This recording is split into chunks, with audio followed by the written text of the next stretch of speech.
To learn the effectiveness of the after-school reading program, I've decided to perform an experiment. In this experiment, I will have 10 kids read a passage to me at their grade level once at the beginning of the year, again halfway through the year, then again at the end of the year. The kids I will choose for the experiment will be chosen randomly by the flip of a coin.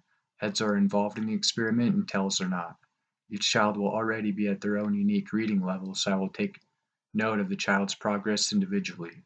I also have to take into account that these kids will be reading and learning inside of schools, so I will let their teachers know of my experiment and keep in touch with them each week to track the progress and reading interests of the children. Because they will be reading in school as well as in the after-school reading program, I understand that some of the reading progress of the children will not be based solely on the reading program. That being said, some of these children may enjoy reading and some may not, so I will talk with the parents each week to learn how much, if at all, their child read at home and how much interest the child had in whatever he or she was reading. To eliminate as many biases as possible, I will not let these kids know of my experiment when they read to me at the beginning of the year, so that they read to me naturally without thinking they are being judged. I'll also make sure the teachers and parents do not inform these kids of the experiment.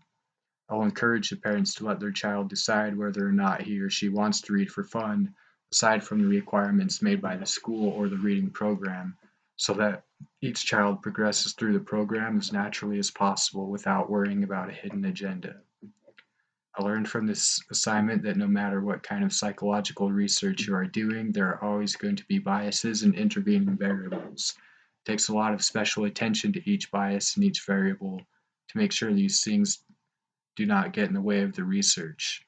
Each participant in an experiment will also be unique to the experiment in multiple ways, so it is important to choose the participants at random, depending on the experiment, so that your results end up as accurate as possible.